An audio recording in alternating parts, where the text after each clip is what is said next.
Hi everyone, I'm Captain James, and I am here to read me a story.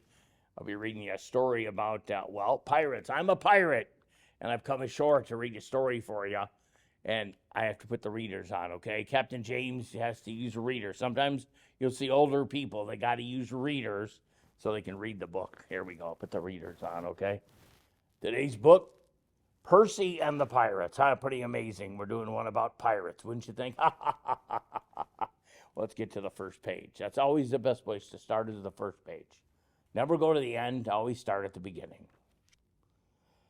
Percy Pike and his family lived on a farm by the sea. They spent all day working in their tiny little field. Oh, me back. Oh, me knees. Sometimes it's a little bit challenging to work in the fields. Go to the next page. Page 2 is always the second one I start with. But there was never enough to eat. Early one morning, Percy came up with a plan. The last carrot. Sorry, kids, we need some vegetables. He took a branch, some string, and a nail. Then he put them together and made a fishing rod. Trying to get some food for the house there. Almost forgot to talk like a pirate there, but we did. I'll catch some fish and surprise everyone, he thought. Percy roared around the bay. Sardines for supper. Do you like sardines? Some people don't like sardines. On the ship, we have sardines every now and then. He put a worm on his hook and he started to fish. Come and get it, fishies. Percy waited and waited and waited. He got so tired he waited. He actually fell asleep while waiting for the fish to bite that hook. Pretty interesting book so far. Hours later, he woke up with wet feet. Percy's boat was so old it had sprung a leak. You ever seen sometimes your feet get wet if something's leaking? Maybe your boots are leaking. That's what happens sometimes. Percy was sinking fast. Just then he saw a ship. Help, he yelled. I'm sinking. The ship came closer. Percy, hurry, please hurry. He shouted. Soon it would be too late. He didn't want to sink into the ocean below. And make sure you always have life preservers. If you're on a boat, I don't care where you're at. If you get on a boat, a small little rowboat, make sure you have life preservers. That's just something to keep in mind. At last, the ship came alongside Percy's boat. Take this rope. Percy grabbed the rope and pulled himself up. With a big grin, he climbed on board. What luck. There was someone there to help him. Percy saw who had rescued him. Suddenly, he didn't feel so lucky. Well, he did feel lucky. I'd feel lucky if somebody came to rescue me. Can you see that? I'm Captain Crook. Oh, pretty original there. Growled the fierce man, and this is my pirate ship. Arr, pirate ship, and now you're in my boat. My name's Percy Pike. Thanks for saving me, Percy. Nevertheless, you have a choice, the boy boomed the captain. Join my crew, or I'll throw you to the sharks. Oh, the captain's not so nice.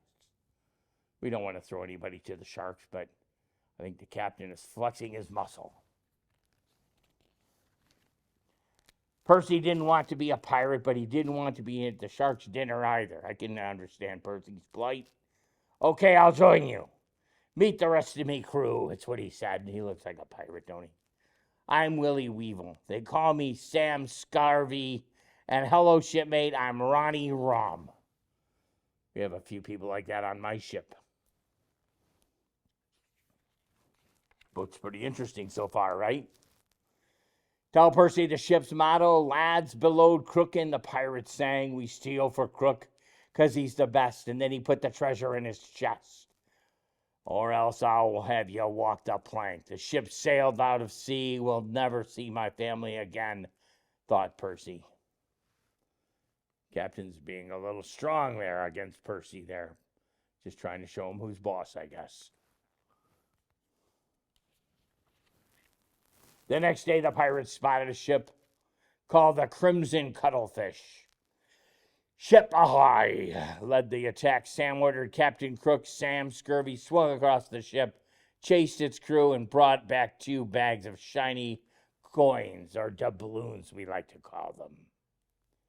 book's pretty interesting. Do you like pirates? Are you having fun? I know I'm having fun reading it to you. Put it all in my treasure chest, ordered the captain. Percy opened the chest. Sam poured the gold in. Well, almost all the gold. That night, Captain Crook looked at Sam's locker and he found 20 gold coins. What is this? Arr! Remember the ship's motto, roared the captain.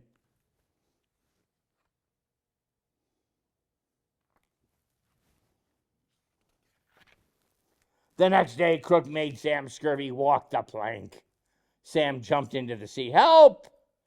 Remember, the sharks were there. He was gobbled up by the sharks. On Tuesday, the pirates spotted a ship called the Pink Prawn. Ship ahoy! Led the attack. Willie ordered Captain Crook.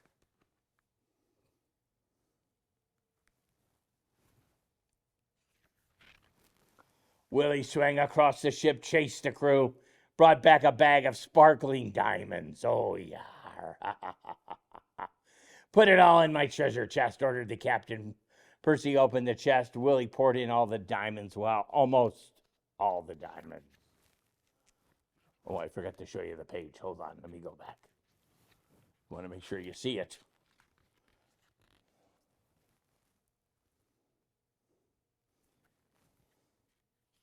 Almost forgot. That night, Captain Crook looked under Willie's bed. He found 30 diamonds. 30! Not 10, not 20, 30. What's this? Remember the ship's motto, boomed the captain. Well, the next day, the crook made Willie Weevil walk the plank. Willie jumped into the sea, and he was gobbled up by all the sharks. I tell you, you want to be honest. I don't think you want to trick this captain. Make sure you give him all his gold and his diamonds. On Thursday, the pirates spotted a ship called Blue Blowfish. Ship ahoy! Led the attack. Ronnie ordered Captain Crook. Ronnie Rum swung across the ship, chased its crew, and brought back 5, not 1, not 2, not 3, not 4, 5 bags of shiny silver coins.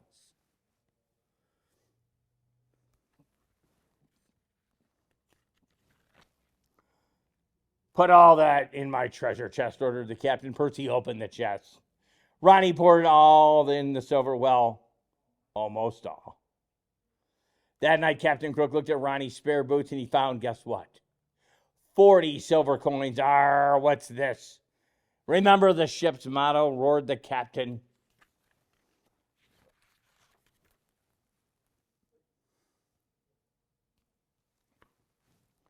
You got to remember the motto. We've had 3 lessons so far. The next day, Crook made Ronnie walk the plank. Ronnie jumped into the sea. Whoa! And was gobbled up by the sharks. That night, Captain spotted a ship called Red Herring. You're the last of my crew, lad. We're going aboard, said Captain Crook. I'll keep watch. You look for the treasure. One left on the ship. All the other pirates had done something wrong. You don't want to steal. And no tricks, he warned, or else. Percy, the captain, swung across the ship. The crew was fast asleep. Search for the captain's cabin, barked Crook, and don't come out empty-handed. But Percy could only find maps. They gave him an idea.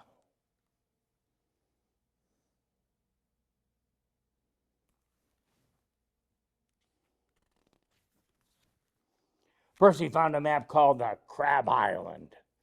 He took a pen, he drew the map. First, he drew a wiggly arrow. And then he drew a big cross near a waterfall. Then under the cross, he wrote a word treasure. He left the cabin and took the map to Captain Crook. This is where it gets exciting when you see treasure maps. You want to follow the treasure map. I followed a few in my life. Oh, yes, I have. Did it lead me anywhere? It led me here to reading a book with you. That's my treasure. I found a treasure map, cried Percy with a smile. I'll be rich. Chuckled Crook, back to my ship. The greedy captain couldn't wait to find the treasure. They sailed all night. The next morning, they landed on Crab Island.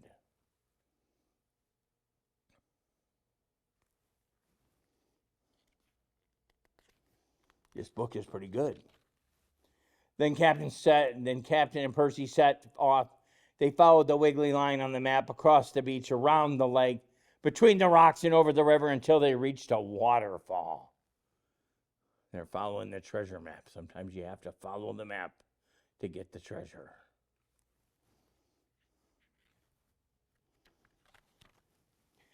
"Let me at that treasure," said Crook, grabbing a shovel, and he dug down and down and down. But the captain couldn't find any treasure. "There's nothing here." Percy laughed.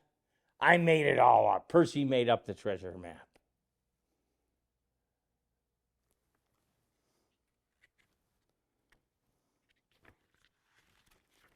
And what happened next? The captain turned red with rage. He tried to climb out of the hole, and he couldn't. He was trapped. "Help!" cried Crook. Percy wasn't listening. "Bye." Percy ran over to the river, between the rocks, around the lake, and across the beach and back to the ship. Percy kind of left the captain in the hole there.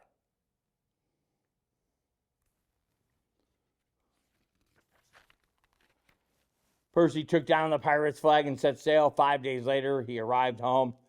There in port were all the ships that Crook had attacked. So Percy returned their treasure. Everyone was grateful. They gave Percy a big reward.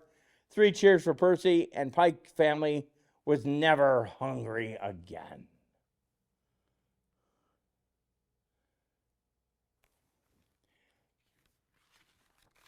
And that was an interesting book about how you need to be honest when you're on the ship and how good always weighs evil. This is Percy and the Pirates.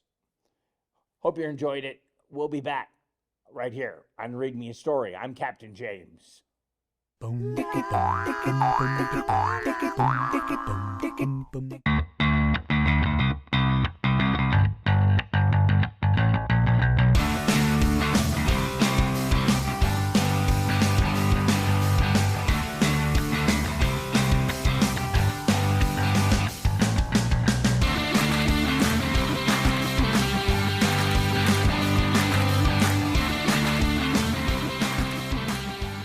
Welcome to Oxford Community Television. We are proud that our 4 communities continue to choose local programming, local news, sports, community issues, familiar faces, celebrations, and commitment to each other.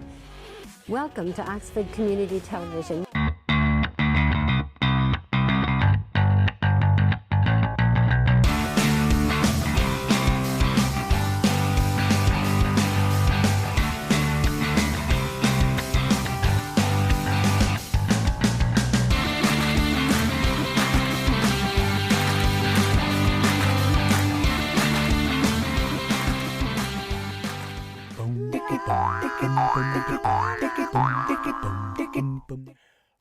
How are you, everybody? I'm Captain James, and yes, it's we're back to Read Me a Story. So my job, I got to put the readers back on. I tell you, sometimes you got to have these. You might see your mom and dad looking for these to find so they can read the paper. Yes, we do get the paper on the ship. Next book we're going to read is called Pink, Delicious, and the Pirates. Let's see what we have here.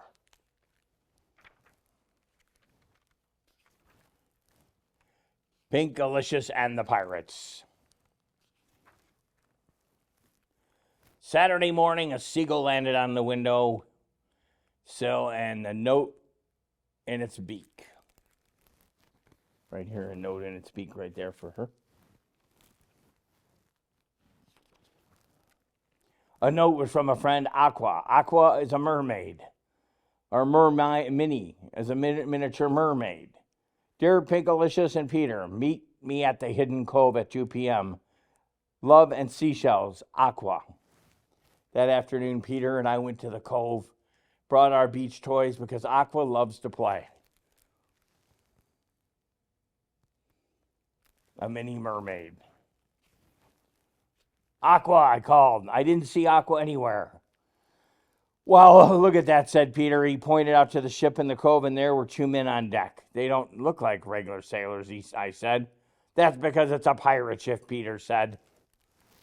There's a pirate there and a pirate. I'm a pirate, just like this captain here. You know a pirate when you see one. You know how come you know a pirate? Why are pirates sometimes angry? Because they are. Pirates are yelling, "Arr, mine are better," yelled one. "Arr, mine are much better," yelled the other. "I'm scared," Peter said. I shivered. I was also scared. Sometimes it was a little scary to see a pirate. Sometimes pirates can be good. Don't be scared. Suddenly I heard a noise. Eee! Not sure if that's how it really went, but it was a scream and it was coming from the ship.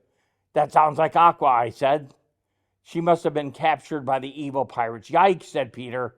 "I hope they don't make her walk the plank." I think their friend has been captured by the pirates. A mini mermaid.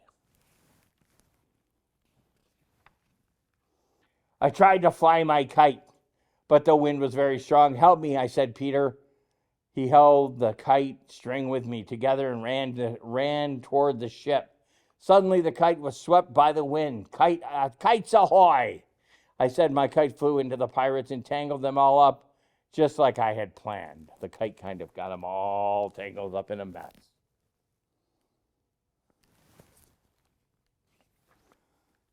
"Arr!" yelled the pirates. "We're stuck." Peter and I waded through the water and sneaked into the ship's ladder. Peter put the buckets over the pirates' heads. Blimey, I should say, not blimpy, blimey. I can't see, said the captain. "Quick, we have to find Aqua," said Peter. A little bit of a challenge getting through that page there. We looked everywhere for Aqua. They're looking for their friend. But all they saw was a parrot. Parrot landed on my shoulder. "Queeky!" it screamed. "Queeky!" My eyes widened. It was a scream they had heard before. Peter glared at me. "That is not Aqua," he said. "Oh dear," I said.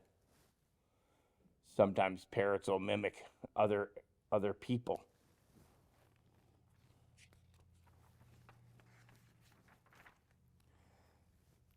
"Heave ho, let us go," the pirates yelled. "We do have you. We do. Peter squeaked. Suddenly I heard the familiar voice. "Ahoy, Pink Alicious." It was Aqua.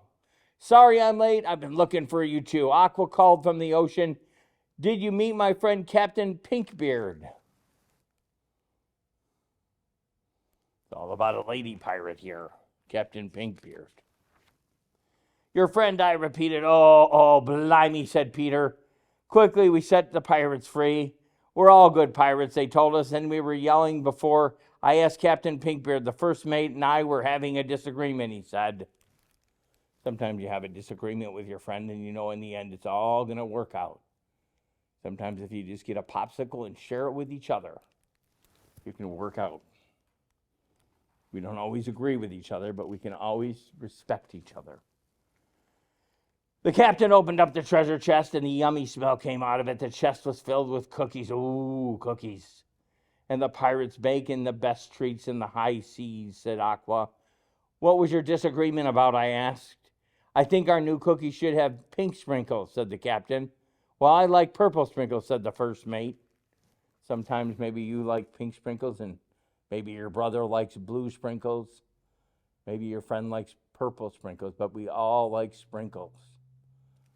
Probably something we all need to look and see what the other person likes. "You're in luck," said Peter. "Pinkalicious is a cookie expert." We went down to the galley where the pirates made cookies. I decorated the cookies with pink and purple sprinkles, so they compromised. "You never have too many sprinkles," I said. "The pirates tasted my cookies, that's true," said Captain Pinkbeard.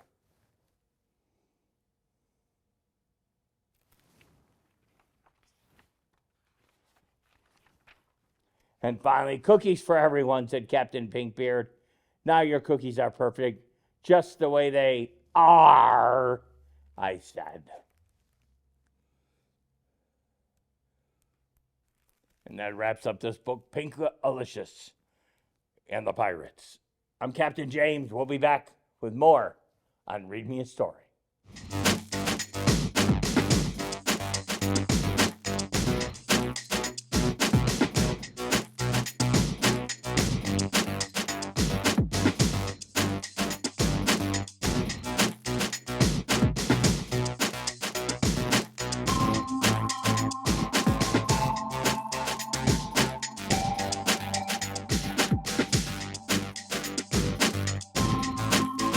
Welcome to Dancing with Josiah.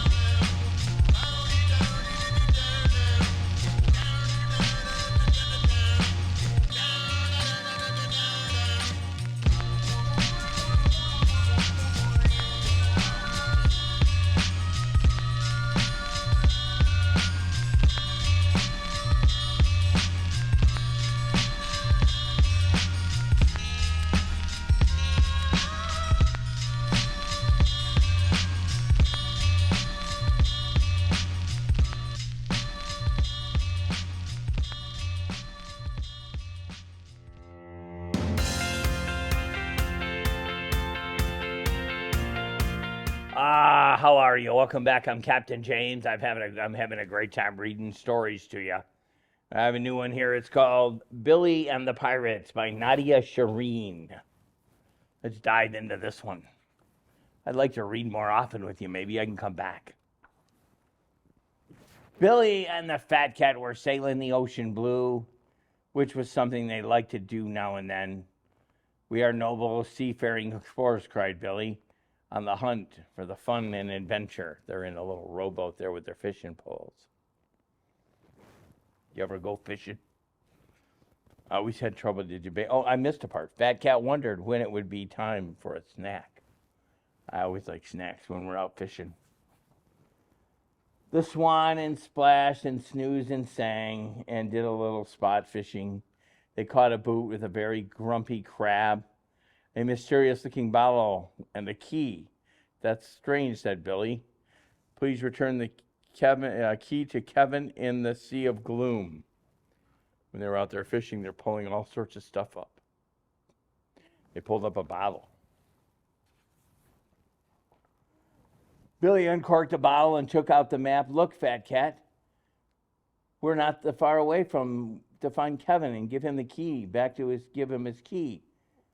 First, they would need to navigate past Skull Rock and then sail through the shark-infested waters before entering the Sea of Gloom." "Let's go," cried Billy, and they set sail. They're going to return the key.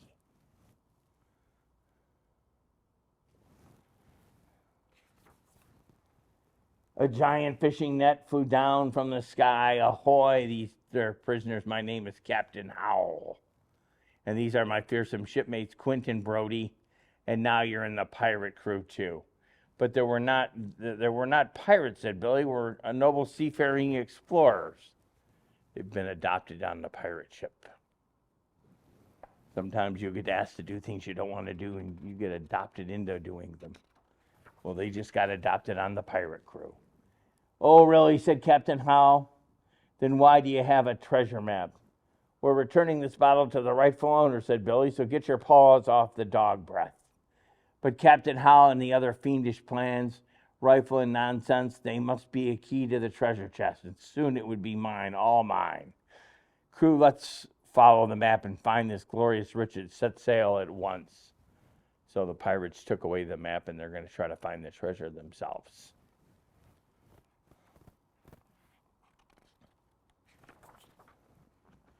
But they approached Skull Rock, and the air was filled with swirling, whirling, and hypnotic music. Captain Howell looked through the telescope and squealed with fright. "I'm being lured," he cried, lured by doom and the beautiful musical mermaids as they crushed Skull Rock for sure. "Crew, prepare the fire of the cannons. We have to stop the infernal singing." The mermaids were singing. They have infectious songs sometimes they sing. Have you ever seen a mermaid? I did once. "Oh no," gasped Billy. She couldn't let him be hurt. The mermaid, she had to think fast. "Wait, Captain, if you let us go, I think I can help," she said. "Really?" replied Captain Howell, who was shaking with fear. "Crew, cut the prisoners free." Billy searched the pirate's loot, and she found that he was looking for. "Here you go," she said to the mermaids. "Make some noise," and they really did.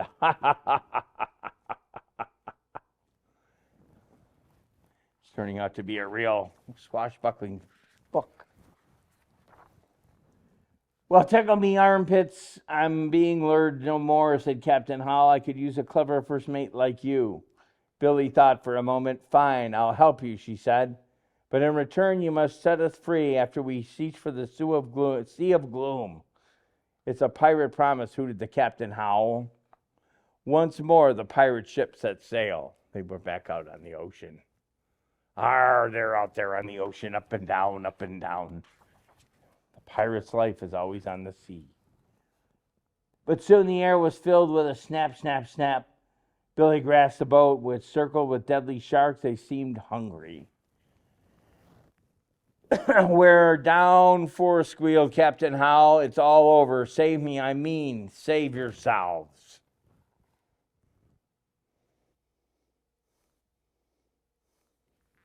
Don't worry, guys, the Billy rooted around her hair. If there's one thing sharks love to eat, the chewy toffees. When the sharks were busy chomping on the toffees to eat anyone, wow, they're sure you're not a pirate, asked Captain Howe. No way, huffed Billy. Pirates are smelly and mean. To be fair, Captain, said Brody, we are a bit smelly, and once more the pirate ship set sail. I'm not sure I like how Billy thinks we smell. But then the sky grew dark and the sea became fierce. The Kraken, whispered Billy, we're going to need some bigger toffees. The Kraken's great tentacles filled and shook the ship into the air. None shall pass, he bellowed. And I mean none. I have had it up to here with you sailing boats all over my sea.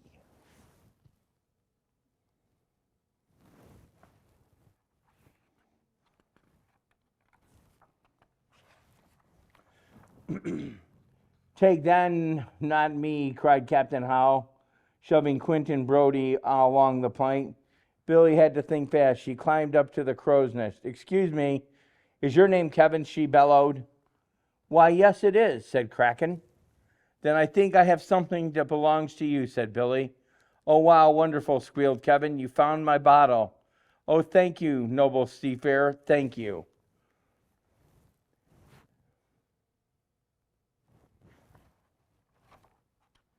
Kevin was the octopus. But Captain Howe wasn't so happy. Where are you going? Where's the treasure chest? He hooted. Oh, no, there's no treasure chest, said Kevin. It's the front door key. I'm always losing it. So I put the one spare in a bottle and leave them all over the place. Bye. Kevin is the octopus that loses his keys. Do you ever lose your keys? What do you have to do? Sometimes I carry it on like this here. I'll put it on my neck like that. And you'll always have it right there. I don't have my key there now. I must have lost it. But the giant fishing net flew down from the sky. Quint and Brody had come to rescue. We've had it your fiendish ways, Howe and Brody. Yeah, we don't want to be pirates anymore, said Quint. Arr! Captain Howe was taking a faraway desert island to think long the hard about what he had done.